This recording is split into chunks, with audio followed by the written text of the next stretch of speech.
शांत गीत पावन मुनि अपना देवाना हर दर्द कराने वाला हर दर्द कराने वाला एक पुकारने पुकार तेरे मधुसूदन किया पापियों को पाप से है मारते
कलश भरी गई। अब यहाँ ऋषि मुनि देवी देवता देव धनुज की नर नर श्रेणी जाने कौन कौन आएगा और इस कथा का श्रवण करेगा। इस कलकाल की घोर घड़ी में बुरे समय में जब चारों तरफ हाहाकार,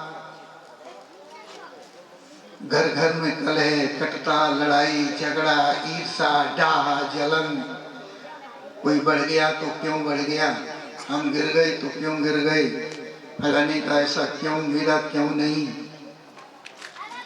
तो जो हमारे आपके सबके हृदय में इस प्रकार की एक बीमारी जो भर गई है, ना तो वो दिन में चैन लेने देती है, ना रात में चैन लेने देती है। कोरोना तो एक बीमारी था ही, कितने लोगों को ले लिया। उसके बाद पिछली साल एक बुखार आया था, डेंगू, कितनी माताओं की गोदें खाली हो गई। लेकिन ये जो बीमारी है भगवान, ये हमारे जीवन की एक बहुत बुरी बीमारी है। एक ऐसी बीमारी है जो हमको नित्य निश्चित हर समय हर क्षण सोते में भी वही सपन आते हैं जो हम दिन में भोगते हैं। क्या आते हैं? किसी को आता है घाटा पड़ गया, किसी को आता है आलू मटर बिक गया, किसी को आया बहुत तेज बिक गया, किसी के घर में क्या हो गया, कोई सोचता हम प्रधान हो गए, कोई सोचता कुछ, तो कोई सोचता हम कुछ भी। मतलब ऐसे स्वप्न आते हैं जो तुम सोचते हो, ऐसा स्वप्न नहीं आता है। आज हमने ध्यान किया, आज हमने भजन किया, आज हमने तप किया, आज हमने तीर्थ किया, आज हमने भागवत की कथा सुनी, आज हमको अच्छे लोगों का, संतों का मिलन दर्शन हुआ। ऐसे सपने आते हैं आपको? नहीं आते। ऐसे सपने जब तुमको आने लग जाए तो तुम अपने मन में ये मान लो कि अब मेरा समय कुछ अच्छा है। जब तक तुमको डरावने सपन आते हैं, बुरे स्वप्न आते हैं, भयभीत करने वाले स्वप्न आते हैं, तब तक तुम ये समझो कि तुमको सुख नहीं है। तो इन सारे दुखों को मिटाने के लिए जो मेरे जीवन की एक व्यथा है, दुख को क्या कहते हैं? व्यथा भी कहते हैं। और व्यथा एक ऐसी दुख को कहते हैं जो लगने के बाद छूटने का नाम ही नहीं लेता है। ऐसा बोला।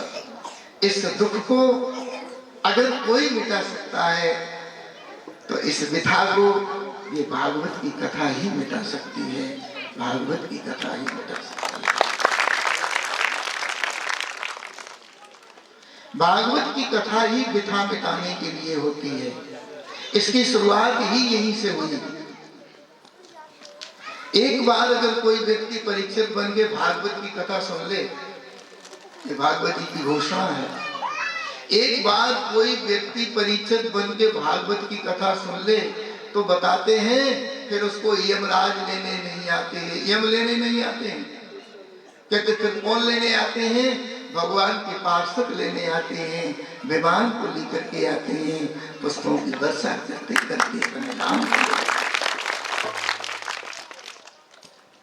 अपराधी को, पापी को, दुष्ट को, दुराचारी को जन्म लेने आते हैं।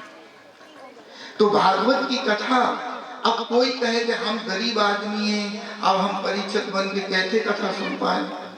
कोई कहे हम इतनी अब सामर्थ्य नहीं, हम परीक्षित बन के कैसे कथा सुन पाए? ये तुम अपने मन में ये संकल्प कर लो कि ये भागवत की कथा मेरी है, मैं परीक्षित हूँ, नित्य आऊंगा, नित्य कथा सुनूंगा और नित्य बैठ के अगर 7 दिन कोई कथा पूरी सुन ले तो उस व्यक्ति की भागवती की घोषणा है कि वो भगवान के धाम हो जाता है, सारी दुख मिट जाते हैं। ये भागवत की कथा